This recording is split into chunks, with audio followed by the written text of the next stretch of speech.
ಅಲ್ಲ ಇವತ್ತಿಂದ ಇಲ್ಲ, ಆ ಪದ್ಧತಿ ಅವತ್ತಿಂದನೇ ಇವತ್ತು ಹಿಂದಿಂದನೇ ಆ ನೋಟಿಸ್ ಕೊಡೋ ಪದ್ಧತಿಗಳು ಬಂದಿದೆ. ಅದಕ್ಕಂತ ನೀವು ಒಂದು ದೊಡ್ಡ ಇಶ್ಯೂ ಮಾಡಿಬಿಟ್ರಿ. ಇವರೆಲ್ಲ ಈ ಸರ್ಕಾರದಲ್ಲಿ ವಫ್ ಎಲ್ಲ ರೈತರ ಆಸ್ತಿ ಎಲ್ಲ ವಫ್ಗೆ ಮಾಡಿಸ್ಕೊಂತವ್ರೆ, ದೇವಸ್ಥಾನಗಳು ಎಲ್ಲ ವಫ್ಗೆ ತೊಗೊಂಡ್ಬಿಡ್ತಾವ್ರೆ ಅಂತ ಹೇಳ್ಬಿಟ್ಟು ತಾವೆಲ್ಲ ದೊಡ್ಡದಾಗಿ ಒಂದು ಇಶ್ಯೂ ಮಾಡಿದ್ರಿ.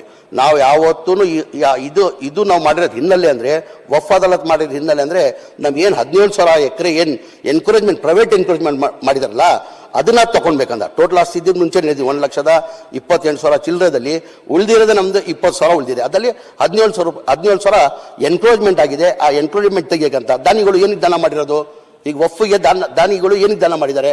ಅವ್ರ ಫ್ಯಾಮಿಲಿ ಮೆಂಬರ್ಸ್ ಇರ್ತಾರೆ, ಹೆಂಡತಿ ಕಡೆಯವರು ಇರ್ತಾರೆ, ತಂದೆ ಕಡೆಯವರು ಇರ್ತಾರೆ, ಬೇರೆ ಬೇರೆ ಅವ್ರ ರಿಲೇಷನ್ಸ್ ಇರ್ತಾರೆ. ಅದು ಬಿಟ್ಟು ಏನಕ್ಕೆ ಮಾಡ್ತಾರೆ? ಸಮಾಜಕ್ಕೆ ಒಳ್ಳೇದಾಗಲಿ ಅಂತ ದಾನ ಮಾಡಿರೋ ದಾನಿಗಳು. ಇದು ಈಗ ಹೆಂಗ್ ಮುಜ್ರಾಯ್ ಆ ಥರನೇ ವಫ್ ಇದು. ಈಗ ಮುಜ್ರಾಯದಲ್ಲೂ 32,000ದಲ್ಲಿ ನನ್ನ ಅನಿಸಿಕೆ ಒಂದು 8,000 ಏನೋ 9,000 ಎಕರೆ ಎನ್ಕ್ರೋಚ್ಮೆಂಟ್ ಆಗಿದೆ. ಅದೆಲ್ಲ ಬನ್ನಿ ನಾವು ಎಲ್ಲ ಬೋರ್ದಿರಲಿ ಮುಜರಾದಿರಲಿ ಎಲ್ಲ ತೆಗಿಬೇಕು ಎನ್ಕ್ರೋಚ್ಮೆಂಟ್ ನಾವೆಲ್ಲ ಸೇರಿ. ನಾವು ಯಾರು ರೈತರಿಗೆ ತೊಂದರೆ ಕೊಡ್ಬೇಕಂತೆಲ್ಲ ಯಾವ ದೇವಸ್ಥಾನ ನಾನು ಹೇಳಿದೆ ಮೊನ್ನೆ ಕೌನ್ಸಿಲಲ್ಲಿ ನಾನು ಹೇಳಿದ್ದೀನಿ, ದೇವಸ್ಥಾನ ವಫ್ ಪ್ರಾಪರ್ಟಿದಲ್ಲೇ ಅಗರ್ ದೇವಸ್ಥಾನ ಕಟ್ಟಿದ್ರು ನಾವು ಮುಟ್ಟಕ್ಕೆ ಹೋಗಲ್ಲ. ನಿಮ್ಮಂಗೆ ನಾವಿಲ್ಲ. ನೀವೆಲ್ಲೋ 200 ವರ್ಷ ಮಜೀದಿ ಕಟ್ಟಿರ್ತೀವಿ, ಅದಲ್ಲಿ ಲಿಂಗಾಯತಿ ಅಂತ ಹುಡ್ಕೋಕ್ ಹೋಗ್ತಿರಲ್ಲ, ಆ ಥರ ನಾವು ಮಾಡಲ್ಲ. ವಫ್ ಆಸ್ತಿದಲ್ಲಿ ದೇವಸ್ಥಾನ ಕಟ್ಟಿದ್ರು ನಾವು ಅದಕ್ಕೆ ನಾವು ಮುಟ್ಟಲ್ಲ. ಆಮೇಲೆ ರೈತರ ಜಾಗ ಯಾರನ್ನ ಮುಟ್ಟಕ್ ಸಾಧ್ಯನಾ? ಮುಟ್ಟಲ್ಲ ಅಂತಿರಲ್ಲ. ನೋಡಿ ಇಲ್ಲಿ ಶ್ರೀರಂಗಪಟ್ಟಣ ತಾಲೂಕು ಲಕ್ಷ್ಮೀ ದೇವಸ್ಥಾನ ವಕ್ಫ್ ಬೋರ್ಡ್ ನೋಟಿಸ್ ಕೊಟ್ಟಿದ್ದೀರಲ್ಲ, ನಾವು ಮುಟ್ಟಕ್ ಹೋಗಲ್ಲ. ಹೇಳ್ತೀನಿ ಅದ್ರ ಬಗ್ಗೆ ಡೀಟೇಲ್ ನೋಟಿಸ್ ಕೊಟ್ರೆ ನೀವು ನೋಟಿಸ್ ಕೊಟ್ಟಿದ್ವಿ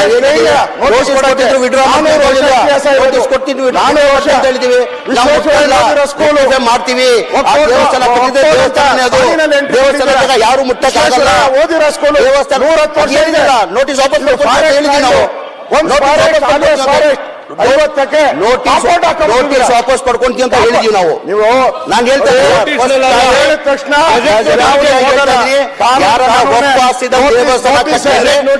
ಮುಟ್ಟಕ್ ಹೋಗಲ್ಲ. ಬಿಜೆಪಿ ಬಿಜೆಪಿ ಅವರೆಲ್ಲ ನಾನು ಹೇಳ್ತಾರೆ ನೀವು ಕೊಟ್ಟಿರೋ ನೋಟಿಸ್ ಸರ್ಕಾರ ಮುಖ್ಯಮಂತ್ರಿಗಳು ಆದೇಶ ಮಾಡಿದ್ದಾರೆ, ಎಲ್ಲ ನೋಟಿಸ್ಗಳು ಮಾಡಿದ್ದಾರೆ. ಮೈಸೂರಲ್ಲಿ ಚಾಮುಂಡೇಶ್ವರಿ ಇದರಲ್ಲಿ 110 ಮನೆ ಕೊಂಡಿದ್ದಾರೆ, ಸ್ಪಷ್ಟವಾಗಿ ಹೇಳಿದ್ದಾರೆ, ಬಹಳ ಸ್ಪಷ್ಟವಾಗಿ ಹೇಳಿದ್ದಾರೆ. ಯಾರು ಸ್ಪಷ್ಟವಾಗಿ ಹೇಳಿದ್ದಾರೆ? ಒಂದು ವೇಳೆ ಪ್ಲೀಸ್ ಕೂತ್ಕೊಳ್ಳಿ ಸೂತ್ನಾರಾಯಣ, ಒಂದು ವೇಳೆ ದೇವಸ್ಥಾನಗಳಿಗೆ ನೋಟಿಸ್ ಕೊಟ್ಟಿದ್ರೆ ಈಗಾಗಲೇ ನಾನು ವಾಪಸ್ ತಗೋಬೇಕು ಅಂತ ಹೇಳಿದ್ದೀನಿ. ರೈತರುಗಳಿಗೆ ಕೊಟ್ಟಿದ್ರೆ ವಾಪಸ್ ತಗೋಬೇಕು ಅಂತ ಹೇಳಿದ್ದೀನಿ.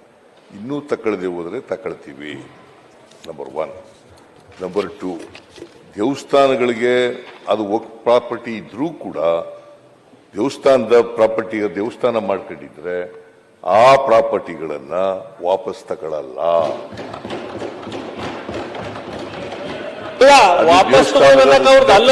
ಹೋಗಲ್ಲ. I am making it very very clear. ಕಿತ್ಕೊಳ್ಳಕ್ ಹೋಗಲ್ಲ.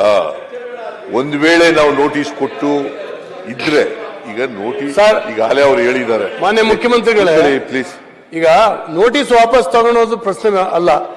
ತಾವು ಹೇಳಿದ್ ಸರಿ ಇದೆ, ಅವತ್ತಿಂದ ಹೇಳ್ತಾ ಇದ್ದಾರೆ. ಈಗ ಏನಂದ್ರೆ ನೀವ್ಯಾಕ್ರಿ ನೋಟಿಸ್ ಕೊಟ್ರಿ? ಫಾರ್ಮ್ ನಂಬರ್ RTC ನಲ್ಲಿ ಕಾಲಂ ನಂಬರ್ 9ರಲ್ಲಿ ತೆಗಿತೀರಾ, ವಕ್ಫ್ ಫಂಡ್ ಅಂತ ತೆಗಿತೀರಾ, ಗೆಜೆಟ್ ನೋಟಿಫಿಕೇಶನ್ ಚೇಂಜ್ ಮಾಡ್ತೀರಾ, ಇದು ತಾವು ಸ್ಟೇಟ್ಮೆಂಟ್ ಕೊಡ್ಬೇಕು. ಇದು ನೋಟಿಸ್ ಕೊಟ್ಟು ವಾಪಸ್ ತಗೊಳೋದ್ರಿಂದ ಏನು ಪ್ರಯೋಜನ ಆಗಲ್ಲ. ಇನ್ನೊಬ್ಬ ಬಂದು ಕೊಡ್ತಾನ